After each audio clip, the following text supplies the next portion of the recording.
Տիկին Լուսիա, դուք այսօր Մայրաթոռում այսօր պատարագի եք եկել մասնակցելու, սակայն ինչպես տեսանք դռների մոտ այսպես հերթ է, չկարողացաք ներս մտնել, ինչու եք եկել այստեղ մասնակցելու պատարագի։ Եկել եմ ընկերուս շնորհավորելի, քանի որ շնորհածինից որոշեցինք մեր ընկերներով գալ, որտեղ 15 տարի պատարագների միշտ մասնակցել եմ։ Տիկին Լուսիա, բայց մենք գիտենք Մայրաթոռն է, ոնց կարելի է չկա։ Մենք պարզապես գիտենք, որ դուք միշտ աչք եք ընկել Նիկոլ Փաշինյանին պաշտպանելու հայտարարություններով եւ այսօր էլ նա մասնակցում է մեկ այլ եկեղեցու պատարագի։ Սուրբ Սարգիս կարծեմ եկեղեցում է մասնակցում, ինչու, եթե ժամանակին միշտ կարծես աջակցել եք Փաշինյանին պաշտպանել, աջակցություն հայտնել եք նրան ամեն դեպքում Տիկին Լուսիա։ Նրան էլ աջակցում եմ, ումը որ պախարակում են անիմաստեղը, նրանց վրա եմ խոսում։ Չի կարելի ոչ մի երկրի, ով ուզում է լինի երկրի ղեկավարին պախարակել, ով ուզում է լինի, որտեղ ինքը մեր վերևն է, չի կարելի։ Փաշինյանը եւ 10 Միքայել եւ Բագրատ Սրբազանների կողմից տիրադավ անունը ստացած եպիսկոպոսները Փաշինյանը վարչապետ ավելի շուտ եկեղեցուն չի կպել, որովհետեւ ինքը հավատքով մարդ է, եթե հավատքով չլիներ, այդքան ամենքները չարախոսությունները մենք կավոր արված ենք ստացել։ Ինքը հավատքով է, այդ մի բանը միանշանակ ասել ու առասպողներ է դա ասել։ Նպատակ է դրել հեռացնելու վեհապարին, դուք հարցերի չեմ խորանում։ Վեհապարը պետք է հեռանա, Տիկին Լուսիա։ Անկեղծ չեմ խորանում նպատակը, ես տեսնում եմ, որ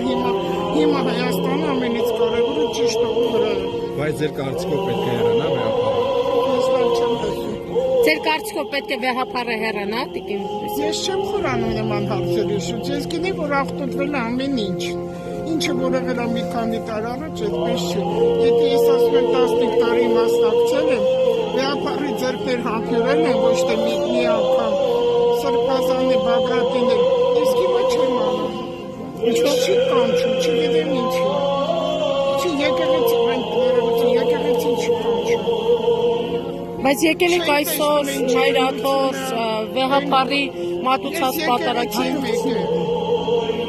Ես եկել եմ եկեղեցի, ոչ թե եկել եմ վեհապար տեսնելու։ Ես չեմ եկել հոգևորականներին տեսնել, եկեղեցի եմ եկել։ Մեր Մայրաթոռն եմ եկել, որ ինձ համար սրբություն է դա։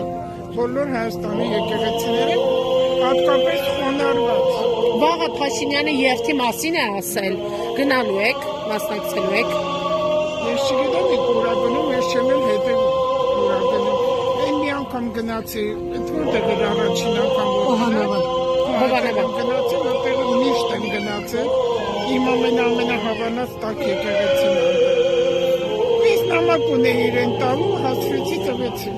Արձագանքել է ձեր նամակին։ Արձագանք եղել է ձեր նամակին։ Իսկ կարելի է բովանդակությունը բացահայտել, թե կա։ Բոլորը դա գիտեն, ես չեմ փակցում։ Իմ բնակարանի համար։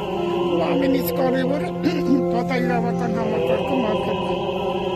Ամենամեծ սխալն է եղել, որ ես միշտ ասել եմ, մաքրի պատահիրավական համակարգ։ Դատախազներ, փաստաբաններ, քննիչներ եւ այս տարի շատ կմաքրվի միջանից։ Տիկին Լուսիա, բայց ամեն դեպքում բարիկադը երկու կողմ ունի, մի կողմը Փաշինյանը, մյուս կողմը վեհապար։ Մենք հիշում ենք, որ դեկտեմբերին մի կողմում պահանջում էին վեհապարի հեռացումը, մյուս կողմում նրա աջակցությունն է։ Դուք որ կողմում եք։ Վեհապարի Ես նայում եմ որպես մասնագետ, ու տեսնում եմ եկեղեցին մեր ինչ վիճակում է գտնվում,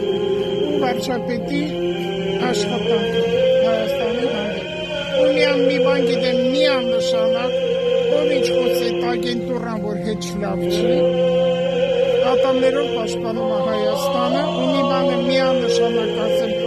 ոչ պետականությունից կընկնի Հայաստանը, ոչ էլ Հայաստանը կկործան։ Որտեղ այս տարի բավականին դրական բաներ է սպասվում, բայց շատ բաներ պետք է փոխվի նորովի դա